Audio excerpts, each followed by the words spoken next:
Friend, nagtataka ka ba kung bakit hanggang ngayon medyo hirap ka pa rin sa iyong pera? Baka meron ka ng mga bad money habits na ginagawa na hindi mo namamalayan. Sa video na ito, pag-uusapan natin ang mga bad money habits that really make you broke and poor. Videos that will make you wealthy and debt-free. Hi there, this is Chikitan, your pambansang wealth coach. Bad money habits pong pag-uusapan po natin. Pag bad money habits, ang unang naisip po natin, nag-overspend tayo, masyado tayong magastos. Yes, tama po siya. But did you know, ang paggagastos po ng sobra-sobra at labis-labis is only a result. Okay, resulta po lang siya. Meron siyang mas malalim pa ng problema. And from what I know in life, in order for you to solve a problem, you cannot solve the fruit cause of the problem, but you have to solve the root cause kung ano po ang ugat. Kaya nga sa video na ito, pag-uusapan po natin ang mga ugat ng bad money habits. Number one, ugat ng bad money habits is because of comparison. Ang hilig natin ikumpara sa ang ating sarili sa ibang tao. 'Di ba? Yung parang buti pa sila, ang gaganda ng sasakyan, ang gaganda ng damit, ang gaganda ng mga gadgets, makapag-travel.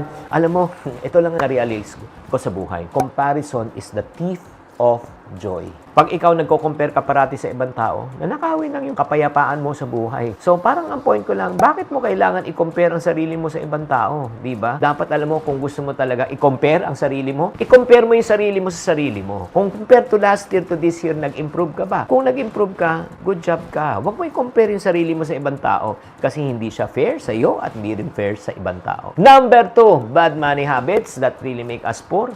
Ito. Hindi po nare-realize ng tao. Having only one source of income.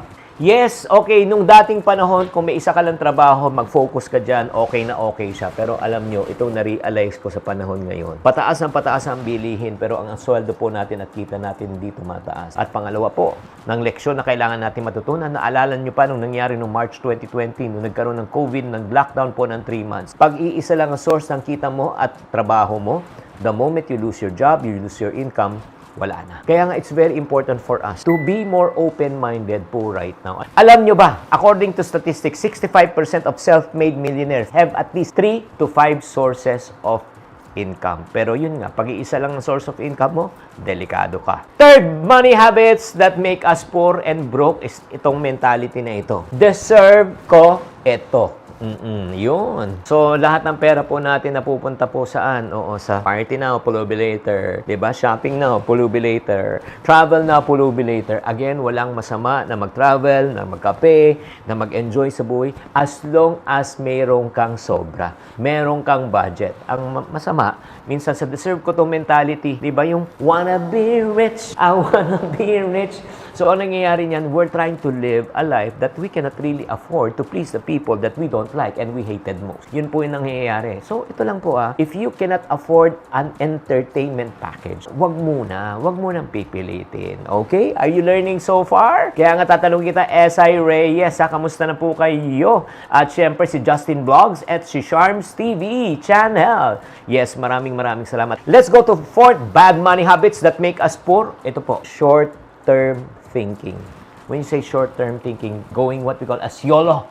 You only live once. Kasi alam mo kung short-term thinking ka, nag-YOLO mentality ka, ang nangyayari po niyan is iniisip mo lang yung ngayon Yung now. You don't think about the future. Yung pagka ikaw YOLO mindset ka, ang gusto mo talaga, instant gratification. So, to the point. Ito lang po Ang mindset ng mga short-term thinker is this. Bago pa sumweldo, inuutang na, ina-advance na. Kasi ang mindset, di bale, may papasok naman akong sweldo. Pero pag long-term thinking ka, ano gagawin mo? Iipunin mo muna, hihintay mo muna dumating ang pera. Pag dumating ng pera, ibabudget mo, ipaplano mo, tsaka mo gagastusin ang pera. Kaya nga, maraming mga tao na talagang nagiging broke and poor. Yan pong iniisip. Ang iniisip po yung short-term. And one thing I learned about this called the law of opposite. What does the law of opposite says? The short-term effect is always the opposite of the long-term effect. If you play now, you pay later. But if you pay now, you play later. If you save now, you retire later. If you spend now, you suffer later. Kaya nga, take your pick. Ikaw, ano sa palagay mo? Gusto mo enjoy now or suffer later? Or gusto mong save now and enjoy later? Pakitype lang sa comment section. And bago tayo pumunta sa panglima, ang pinakamahalagang dahilan kung bakit tayo nagiging poor. Ulitin nga natin, roll call tayo, number 1. Ikaw ba ay nagiging poor dahil mahilig kang mag-compare kaya napipilitan kang bumili ng mga bagay na wala ka? At the same time, inuutang mo? Number 2, guilty ka ba na one source lang ang income mo? Number 3, meron kang deserve ko to mentality. Number 4, short-term ka mag-isip. And then number 5, bakit ba talaga tayo naghihirap? Because of the lack of financial education or what we call as financial ignorance. Na hindi mo alam kung paano ka kumita ng pera, humawak ng pera, mag-invest ng pera. Yan, hindi mo alam. Ito lang to prove to you that financial education is really important. Let me ask you this question, and I want you to be honest and truthful habang sinasagot mo to and type sa comment section. Kakilala ba kayong taong kumikita ng 50,000 a month? Yes or no? 100,000 a month? Yes or no? ₱1,000,000 a month? Yes or no? Or probably, hindi kakilala na nababalitaan na kumikita ng mga 10 million o 100 million a month? Yes or no? Definitely. So, ano ibig sabihin po niyan? Posible o imposible? Pakitype. Posible. So, ano ibig sabihin po niyan? Bakit silang kumikita ng malaki, pero tayo o ikaw, hindi ka kumikita ng ganun? Alam mo bakit? Ito. Kasi meron silang alam na probably hindi mo alam. Meron silang ginagawa na hindi mo ginagawa. So, anong solusyon? Anong solusyon? Alamin. Kasi pag nalaman mo, natuto ka, dadali. Pag nalaman mo, natuto ka, magagawa mo rin yung nagagawa nila. Agree o disagree? Kaya nga, alam mo mga friendship, if you are lacking income right now, if you are lacking money right now, unsolicited advice lang to.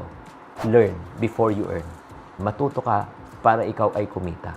Pero alam mo, the one that's really preventing us from learning, two things. Number one, it's either because of pride and arrogance. I mean, say pride, yung parang, alam ko na yan, ba't mo pa ituturo sa akin? No offense, mate, kung alam mo na, ibig sabihin, dapat maginhawa na buhay mo. Arrogance in the sense na, kumikita ka na ngayon, at sinasabi mo, okay ka na.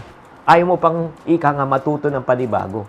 Kasi feeling mo, alam mo na talaga lahat. Well, again, kung alam mo na talagang lahat, ito lang sabihin ko po sa inyo. Di ibig sabihin, kinikita mo na yung gusto mo ngayon. Kaya nga, isa-challenge kita ngayon. Kung hindi mo pa tinatamaan ang iyong income right now, probably, ito pong reality. Baka kulang pa ang iyong kaalaman at wala ka pang masyadong alam. Sana naman na-enlighten kayo sa episode na ito. Kaya nga tatanungin kayo, among the two, sa palagay mo, ano yung sa palagay mo ang applicable sa iyo? Kulang ang iyong kaalaman o wala ka pang masyadong alam? I-type nyo sa comment section. Ito lang alam ko sa buhay. The more you learn, the more you earn, the more you're able to use. Siyempre, itong mga information na ito in order for you to become successful and rich. Kaya nga, kung nagustuhan nyo tong video na ito and if you want to have a part 2 po nito, part 2, please type part 2 sa comment section. Pero gagawa ko ng part 2 po nito. Tatandaan, tamang karunungan, tamang disiplina po ang susi sa pagyaman.